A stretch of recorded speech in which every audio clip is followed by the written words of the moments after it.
10 Best Star Wars Characters Nobody Talks About. Star Wars features some amazing characters that, unfortunately, often get overlooked and deserve more discussion. When it comes to discourse around the best characters in Star Wars, the usual suspects tend to be mentioned. Luke Skywalker, Anakin Skywalker, Obi-Wan Kenobi, and Leia Organa are only a few of the amazing characters that appear across Star Wars' vast timeline. Hopefully, some of the upcoming Star Wars movies will usher in a new age of classic characters in the franchise, be it via stars like Ryan Gosling or the continued adventures of Daisy Ridley's Rey Skywalker. When looking back at the Star Wars movies and shows of the past, though, it is worth delving into the characters that deserve more credit. The Star Wars franchise is wide-reaching enough, across film, TV, books, comics, and video games, that hundreds of characters have received their own stories. With that in mind, here are 10 characters from Star Wars that are truly great, yet do not get the exposure of others. Star Wars Rebels Alexander Kallus is the first character in the franchise who deserves to be talked about more.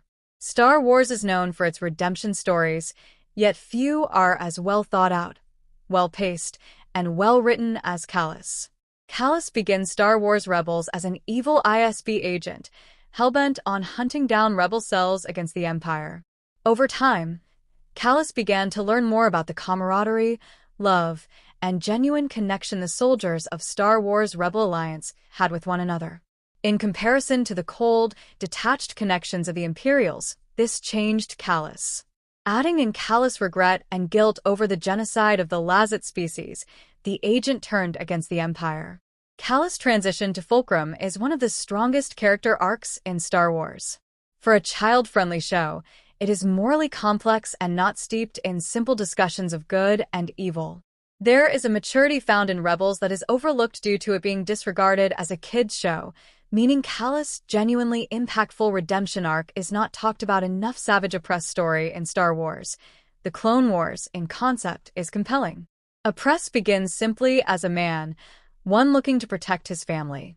However, Opress was forced into another life, taken from his planet, turned into a vengeful monster, and used as a tool for revenge and darkness.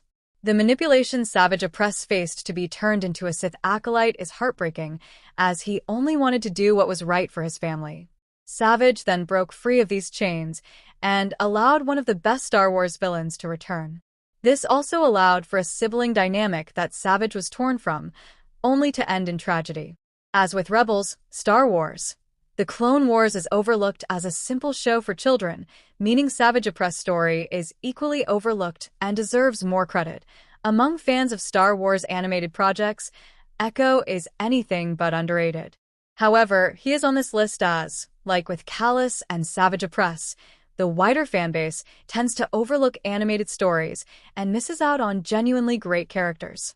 Echo's journey from a rookie in the Clone Wars to a veteran of the conflict, then downfall and subsequent redemption, makes him a character that deserves more love.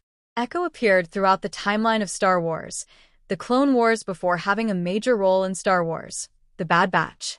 Therefore, Echo's journey is as deep and complex as most others in Star Wars. Not enough people beyond the animated fanbase talk about this, and the clamor for a sequel to The Bad Batch with Echo in a starring role has dwindled. Omega appears in Star Wars, The Bad Batch alongside Echo, and has reasons of her own as to why she is overlooked. Yes, the overall disregard of Star Wars animation remains a factor in why Omega deserves to be talked about more. Even beyond that, though, Omega overcame some difficult Star Wars obstacles to become a great character. Sadly, Star Wars is a franchise in which female characters need to justify their existence much more than male ones do. Moreover, child characters in Star Wars have never been overly accepted, as exemplified by the tragic treatment of Jake Lloyd after Star Wars, Episode 1, The Phantom Menace. Omega is both, yet is easily one of the franchise's best characters. Omega is the heart and soul of Star Wars, The Bad Batch. Without her, the emotional impact of the story is drastically reduced. Her awe, wonder, and childlike optimism make her endlessly lovable, extending to the Bad Batch as a whole. With Omega becoming a fighter for the Rebel Alliance after a beautiful coming-of-age story, more should be talking about her. Quill was a big talking point during The Mandalorian Season 1.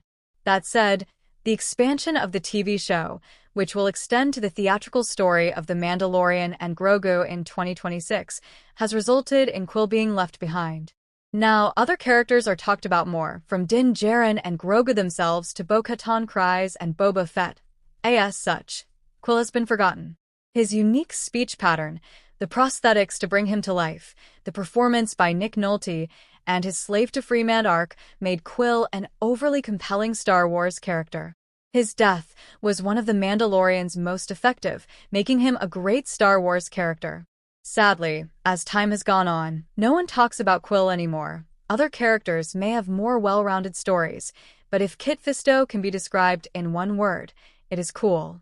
Kit Fisto embodies the word, be it his confident, easygoing nature or his competent skills as a Jedi of the prequel era.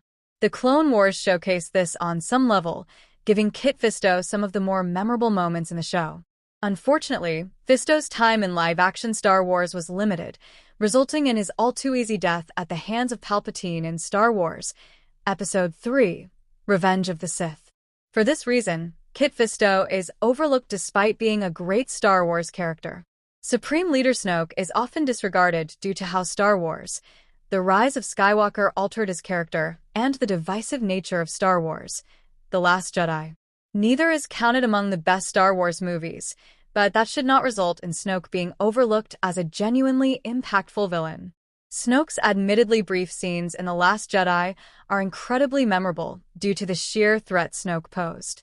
His ability to use the Force through holograms, the ease with which he uses Force lightning, his manipulation of Kylo Ren, and a booming, domineering performance from Andy Serkis make Snoke a great sequel trilogy villain. However, because Snoke was controversially killed early in Star Wars, The Last Jedi, and it was revealed he was a puppet of Palpatine in The Rise of Skywalker, his effective scenes in the former are forgotten. Snoke should be talked about more for the impact he had on The Last Jedi in isolation, rather than the divisiveness that surrounds his character. The cancellation of Star Wars, The Acolyte was the final nail in the controversial coffin for the 2024 series. Following on from how Snoke's perception as an individual character has been marred by wider divisiveness, several characters from The Acolyte have been overlooked due to the controversy the show caused overall. The Stranger stands chief among these characters. The Stranger was undoubtedly the most intriguing part of The Acolyte. His Sith backstory, his ties to Darth Plagueis, his more gray-area depiction than a typical Sith, and Manny Jacinto's excellent performance all rendered the Stranger a character that many wanted to see more of. Lee Young-jae imbued Soul with warmth, conflict, true Jedi beliefs, badass fighting moves, and emotion to make him another morally complex standout of The Acolyte. All of this, like with The Stranger, made Soul one of Star Wars' best recent characters. Again, thanks to the discourse surrounding The Acolyte and Lucasfilm's reaction to it, Soul has been left behind. Finally, the same can be said for Vernestra Rwoh. I was one of the few people who did not care for how Vernestra was utilized in The Acolyte, yet the setup for her story in Season 2 and the more morally gray decisions she made had me excited for her future. This is also linked to what I know of Vernestra from Star Wars High Republic era, primarily explored via books.